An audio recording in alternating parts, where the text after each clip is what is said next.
Hi, everyone. Thanks for coming out. My name is Jake Rogers, and I'm one of the adult services librarians here at the Glencoe Public Library. I know that my patrons love to travel, and I know that summer is a big travel season. So tonight I'm going to be telling you about travel resources at the Glencoe Library.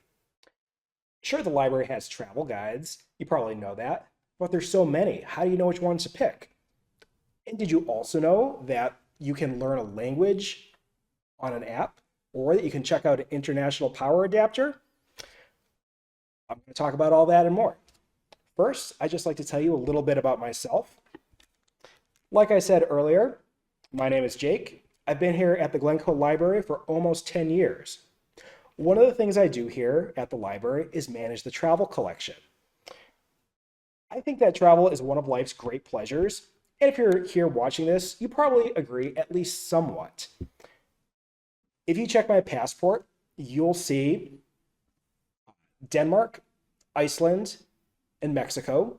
You won't see Great Britain, even though I went there 2 years ago. They were doing some sort of electronic entry and they didn't stamp it. I'm still kind of mad about that. So tonight, we are going to be talking first about travel guides, next about language learning tools, and finally, I'll be talking about one of our newest collections, the Library of Things. Sometimes I'll be asked, I'm taking a trip. Which travel guide should I get? And the answer is, it really depends on what kind of traveler you are and what kind of trip you plan on taking. But first, I just want to take a moment to explain the travel selection. I maintain it, so I know how it works. The general rule of thumb is that we keep things for 5 years. In most cases, that means the most recent edition plus one before that. After that, it gets withdrawn. Another rule of thumb is the closer we are to home, the more likely we are to carry specialty guides. That is, guides that are specifically about hiking, restaurants, day trips, that sort of thing. These specialty guides are most likely to pass the 5-year lifespan. So what that means by close to home is that we're likely to have day trips from Chicago. We're not likely to have day trips from Sydney, Australia. We're likely to have restaurants in Chicago. We're not likely to have something about restaurants in Cape Town, South Africa. And finally, not every destination has a book, and just because one publisher has a book about a place doesn't mean that another publisher is going to. So all travel guides have a few things in common. That's going to include a section on essential information, things like entry requirements. Do you need a visa to get in? What kind of currency do they use? What time zone is this place in? How much does a gallon of gas or a liter of petrol cost you? Sometimes this section is at the front of the book, sometimes it's at the back. Any travel guide is going to have things to see and do. If you're in a place, it's going to tell you about what you should do, why you should do it. And they're all going to have photography and maps. Some things that many offer are author bios about the people who put together these guides, pull-out maps that you can take out and take with you, and some of them offer special imprints, like pocket editions or guides specifically for road trips or walking tours. After this is where things start to get different. Some travel guides offer what I call a nuts and bolts approach. They tell you where to stay, how to get around, what restaurants you should eat at, how much it'll all cost. Others lean heavily into background information with lengthy passages about history, culture, the arts, wildlife, and more. Some guides are written with students or backpackers in mind. They'll be giving you listings for hostels instead of fancy hotels, while others are written for luxury travelers, giving very fancy hotels or dining options.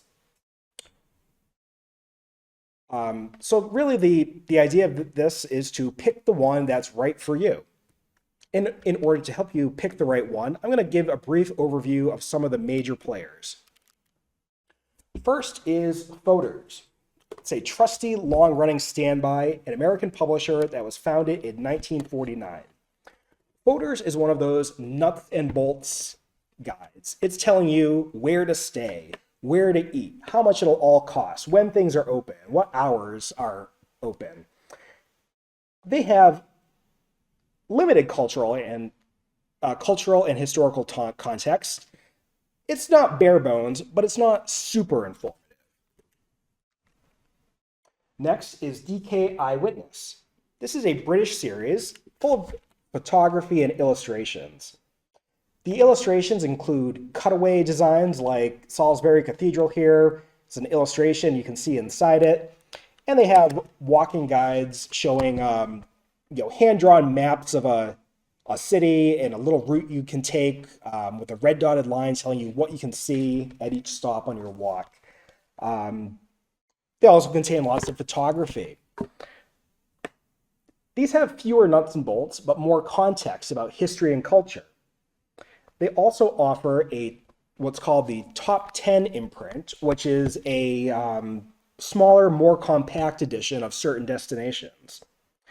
Something interesting about them is that a few years ago, they switched paper from a kind of a glossy magazine type paper to a regular book paper. It's made them lighter and therefore easier to pack. Next is Lonely Planet. This is an Australian publisher that was founded in 1973. It's now co-based out of Dublin, Ireland and Nashville, Tennessee. Lonely Planet is one of those guides that's geared more towards backpackers or students. They're light on cultural context and heavy on the nuts and bolts, making it kind of more of a budget-friendly folders. Next is Rough Guides. And Lonely Planet also contains a road trip imprint. Rough Guides is an English publication that was founded in 1982. And you might be wondering, why am I telling you where these guides are based out of? Why does it matter if a publication is English or Australian or American? Has anybody ever met an Australian on vacation? If you haven't, the Australian way of travel is to take like a year off of school or work and make your way across a continent. The European way of travel is to take off 3 weeks and spend it somewhere. The American way of travel, take a week off and spend it somewhere. This sort of ethos of travel will show in the books. So, these European or Australian guides will offer you more in-depth stays, in-depth longer stays, while the American guides will kind of offer the highlights, in a lot of cases stressing, here's how to see the best of a place in 3 to 5 days. So anyways, back to Rough Guides. Like Lonely Planet, it's a budget-conscious, backpacker-friendly option. However, it has way more cultural and historical background information. When I was researching this, I was going through and looking how different guides talk about the same sites. I looked at Edinburgh Castle, for an example. Lonely Planet had 1 page about Edinburgh Castle. Rough Guides had 7 pages about Edinburgh Castle, telling you about the history and what is in the castle, what you can see there. So it's good for background information if you like that kind of thing. Next is Rick Steves. You might know him from his show on PBS, Rick Steves Europe. He's a native of Washington State, and he prides himself on spending about 100 days a year in Europe researching his guidebooks and filming his television show. He has a really good balance, I think, between luxury and budget travel, background information, and practical information. He does try to steer travelers more towards cultural attractions than crowded touristy stuff. And he will guide people, more towards guest houses or bed and breakfast as opposed to chain hotels. He also has a lightweight snapshot imprint, which is, sections of his larger books. For example, the Lisbon snapshot is taken from the mainline Portugal book. Is there a downside to Rick Steves? He only covers Europe. I would love to hear his takes on Tokyo or Mexico City, but I don't think that's going to happen. Next is Moon. Moon is an American publication founded in 1973. It has a good mix of nuts and bolts and cultural stuff.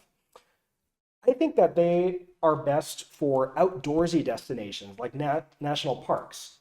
Um, they also, like Lonely Planet, have a road trip imprint. National Geographic and Insight guides, I'm putting these together because they're very similar. These contain lots of cultural information, including history, culture, literature, film, geography, flora, fauna, that sort of thing.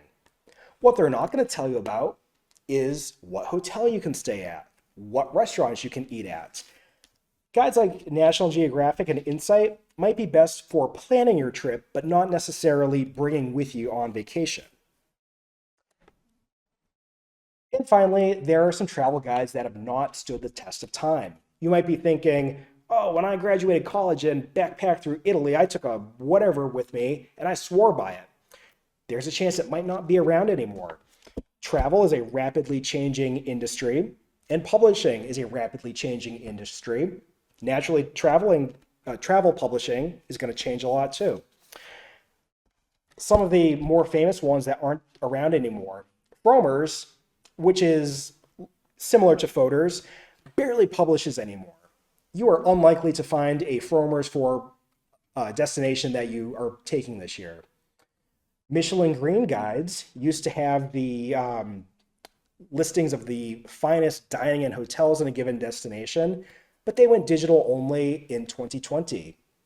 Let's Go is a irreverent series for backpackers that was written by Harvard students. They folded in 2019.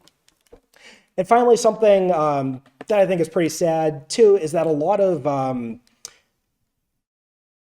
travel guides for medium-sized cities, places like Pittsburgh, St. Louis, Louisville, a lot of smaller, medium-sized cities aren't getting publishing guides written for them anymore. And I think that's a loss for travelers. If you are looking for a guide that would help you, I would suggest finding a road trip guide that goes through one of the places, or a big guide of a region, like a country or region of a country, that will hopefully have some information for that city that is unfortunately not getting published about anymore. And if it helps you out to think about it, I did put together this chart that shows where certain travel guides fall on an axis of luxury travelers or backpackers, culture and history for nuts and bolts. And of course, if you're still having trouble, you can always take out multiple guides. You can always compare places you'll see what they write about places you've been to, see if you agree on their takes about them. Next, we're going to be talking about language learning tools. If you're traveling to a foreign country and want to brush up on the foreign language skills, the library can help you out with that. Knowing at least a few words or phrases in the home language is generally appreciated by the locals, and a little can go a long way. Foreign language resources at the library fall into one of three categories: phrasebooks, language CDs, and an electronic program. Phrasebooks are exactly what they sound like: a book containing useful phrases and words in both English and the other language. Foreign language phrases are written properly and phonetically. They are often arranged by situation. For example, they will have a section for greetings at the train station, at the airport, at a restaurant, at the hotel, at the beach, in an emergency. They tend to be published either by foreign language publishers or by travel publishers. They can be found in the lower level in the 400 section. We also have language CDs. You can listen to a disc or set of discs in your car or at home to learn useful phrases. Some of them, like this Berlitz one, will be a one disc plus a small pamphlet. This Oxford one will include 4 discs in a larger book. Like the phrase books, these are found on the lower level. Now, you probably have noticed that CDs are on their way out. CD players are not standard in cars anymore. And when I see younger people under the age of like 25, they have no idea what to do with an optical disc. So what are we to do? Use an app, of course. The library subscribes to a program called Pronunciator. Pronunciator is a language learning tool with 315 languages. You can access that from our website, glencolibrary.org. From the Resources tab, if you go to Databases and All Databases and Resources, and if you scroll down to P for Pronunciator,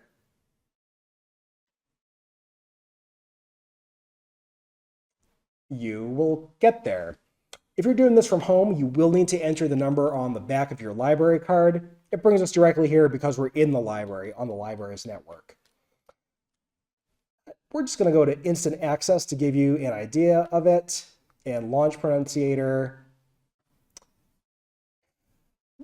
And it defaults to you speak English. You can select other languages, giving you lots of combinations. But in this case, we're just going to leave that on English, and we are going to click this, and it brings up the 315 languages you can learn. The languages with the flag are going to be more fleshed out. The languages without the flag are going to have less information. So if we click on, say, Danish, for example, brings us to a screen where we see main course, lessons, translations. If we go ahead and click on main course, for example, it gives us vocabulary, verbs, phrases, conversational phrases you can use. If we go click on, for example, powerful phrases. Hvis du vil være så venlig. It gives you different phrases that you can listen to and repeat back. Tak. Mange tak. And if we go back to the language page, something else they include is, if we scroll down, we see daily lessons. Allows us to click or select your skill level, beginner, we'll do that. And we get a different lesson every day. Welcome to Pronunciator's Audio Assistant. Learn on the go with these streamable, downloadable lessons, each of which corresponds to a Pronunciator lesson online. Let's begin the audio assistant for this lesson, focused on core vocabulary. Listen to the following vocabulary words. Salat. Eddike. Vegetabilsk olie. Salt. Peber. In the next few minutes, you will both understand these vocabulary words and be able to speak them yourself. So it involved listening, speaking, and so on. You can register an account with Pronunciator that will save your progress, or you can do the instant access like we saw here. Registering will not only save your progress, also allow you to download the app for your Apple or Android device. And can we go back to the PowerPoint? And finally, I'm going to talk about one of our latest collections, the Library of Things. We launched it in 2003, and it allows Glencoe cardholders to check out objects. It contains things for around the house, like a knife sharpener or a drawing tablet, but it also has some more travel-centric items. Here are some things that travelers might find useful. international power adapters, so you can plug your devices into the outlets that they have in different countries. Media players, things like a preloaded Kindle that you can read books on. A Roku, which is a streaming media device. You can watch Netflix in your hotel room. It has a CD player for those language learning CDs I talked about earlier that people are having a harder and harder time accessing. It also has Yodo cards and a Yodo player. A Yodo is a talking audiobook, usually containing children's books, that'll keep the kids occupied in the car.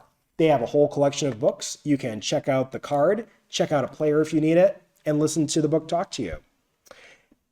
There are also some more niche items. They may not be directly evident as a travel item, but if you use your imagination, you can probably find a good way to incorporate it into your travels. We have a ukulele in case you want to strum it on the beach in Hawaii. We have a metal detector in case you want to try to find some gold doubloons. We have a telescope. You can see the night sky in some of the world's best stargazing destinations. And we have a bird watching kit. If you want to see birds using the supplied binoculars, you can see the birds in different lands. The items from the Library of Things are available to Glencoe card holders. If you walk into the library, back towards the computers and make a right, you'll see a slat wall on the wall. Anything that is in the slat wall, any card, means it's available. You bring it to the circulation desk to check it out, and you are able to check that out. If the tag is not on the slat wall, that means it's currently checked out by somebody else. You can go on hold for it. So that's all from me. I hope you found this presentation informative. If you're taking a trip this summer, I hope you consider the library as your first stop, whether it's for a travel guide, a language learning tool, or one of the objects from our Library of Things. If you have any questions about any of the resources I've covered tonight, where to find them, how to use them, and so on, you can feel free to ask the staff here. That's what we're here for. You have been a great audience tonight. Thank you so much.